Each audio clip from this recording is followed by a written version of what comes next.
Welcome to League of Women Voters Presents Insights and Perspectives. I'm Gloria Chen-Hu, the president of the League here in San Jose, Santa Clara. And we'd like to talk today a little bit about elections and campaigns and somebody that's very important that you've probably never met, and we'd like to introduce you to him.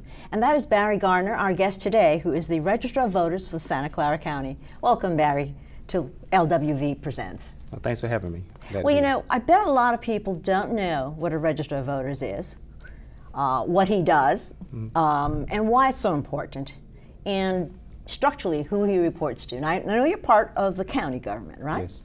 But first of all, I report directly to the County Executive of Santa Clara County and to the Board of Supervisors of Santa Clara County.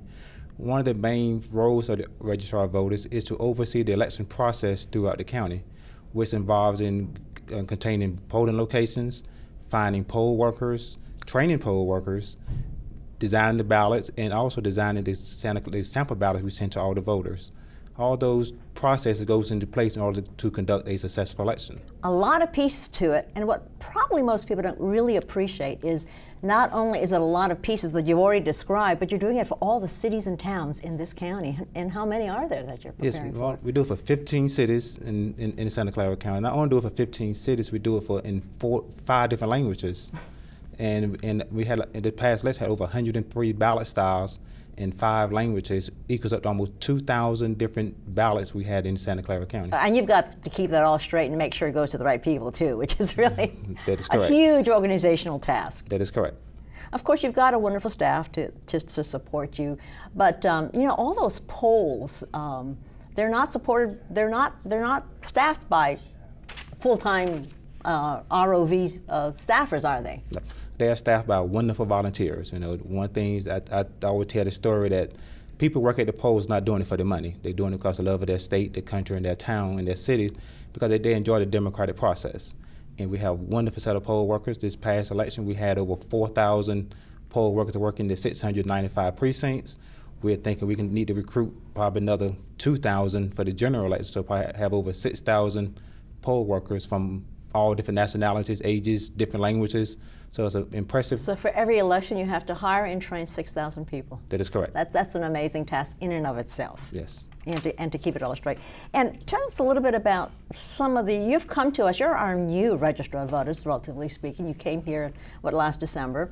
And you've had 18 years of election experiences in major management positions in 3 other states. You've been in Georgia, Atlanta area, Fulton County. You've been in the Miami-Dade area county in Florida, and you've also been an election official in North Carolina, which you grew up in. So you're a North Carolina boy. Yes. So how does that experience compare to, and I think of that being from here, as the South, how does California strike you? You see any differences? Well, the process is the same, but I think the background that I learned years ago from elections when I was hired to train the directors, because one of the things about when you come to this field, you cannot get a degree in elections in the university. So basically a lot of on-the-job training. So I had the opportunity to travel the state and train all new elections directors, and that prepared me to read the election laws and follow procedures. So all that experience has prepared me for this massive undertaking, because I never knew about having ballots in different languages. So is that sort of untypical, I guess? How many different languages? Well, in Florida we had 3 languages, but here we have 5 languages. languages changes it a whole lot. And they can probably change by the time next census. I think we may go to 2 or 3 more languages coming up. But all that prepared me for this, and I think when I took this opportunity on, massive opportunity, and I think I was uniquely qualified, working in 3 other states, and take all that lessons learned from those 3 states and bring it here and make this a better, more efficient process. Yeah, thinking about some of those states that you've come from, I have to ask you this question, because it's an important concern that the League of Women Voters has, and that is what we're seeing in particularly Florida, voter suppression laws. And that does worry me, and it worries many of my colleagues in the League of Women Voters. Do you want to comment on restrictions and barriers to voting that seems to be kind of a trend in this country? Well, I'm not aware of any of those trends or policies coming to the state of California. Well, that's good for me to know. But basically, all those rules comes from the legislation and depends on you don't make those rules. I don't make those rules. But one thing is in California, if you register to vote by mail for the first time, you must show ID before you come and vote. So there will be some small portions of people when they come to vote may be required to show ID because they registered to vote by mail, and we want to make sure that that law come into effect of 2002 Help America Vote Act. So every country in the United States have to have those IDs for those small portions of people. But as far as everyone having to show ID, I don't see any trends here in California. Well, I think that's a good sign.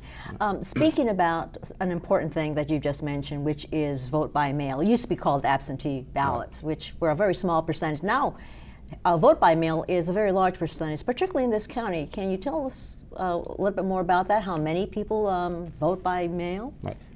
We have permanent vote by mail voters in Santa Clara County. Have over 68% of our voters are permanent vote by mail voters. In this past June 5th election, out of the 297,000 people that voted, 81% of those voted by mail or took their ballot to the poll. And only like 18% of the people actually walked into the elections on election day and cast their ballot. So we think the trend is definitely going up, and we anticipate over another 80% of the people can vote by mail for the general election. And that actually helps the registered voters too, doesn't it? Because rather than having all of the so-called counting activity happening on one night, you actually can begin that process earlier, correct? Yeah. It helps in one way and it hurts another way. The way it hurts is a lot of voters drop their ballots off on election day.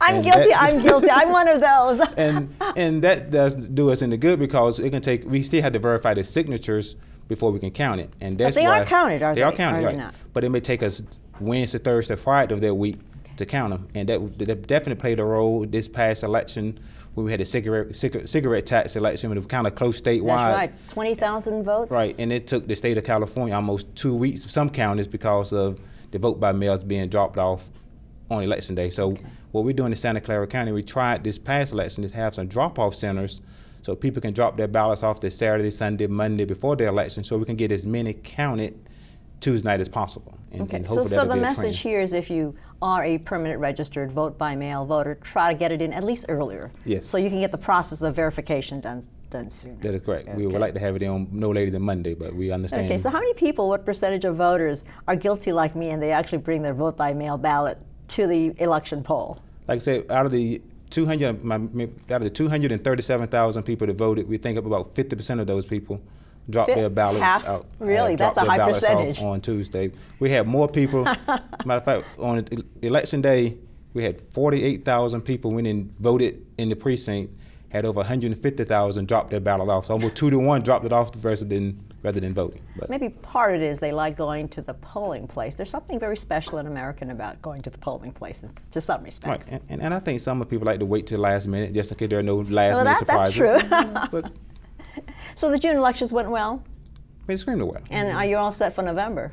We're getting there. We're taking some lessons learned and things that we can implement for November that cost little or no money, and trying to make sure we're prepared. We're a couple days away, weeks away, but we definitely preparation started on June the 6th. And one thing I do want to say on behalf of the ROV, you've got a wonderful and increasingly more vibrant and helpful website at the ROV. So if anyone wants to go to it, they just need to go to the Santa Clara County Register of Voters site. Yes. And one new thing on our website, we have some historical election results, so people want to know how the vote went out from 1970 to today. We have the historical data, so kind of making it more user-friendly. Yeah, that's something new we added to it. That's really, really great.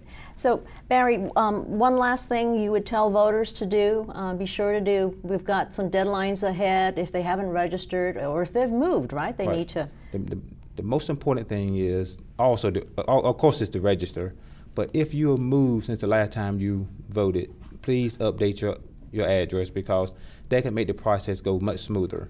Because we do not turn anyone away in the state of, in Santa Clara County, state of California, but we like people to go to their correct precinct so they can get the correct ballot. Great, and we've got some information for our viewers about voting and registering, and we're going to go to that in just a second. But before we do, Barry, thank you so much for being here at LRV, League of Women Voters Presents and telling us a little bit about your wonderful job. Thanks for having me.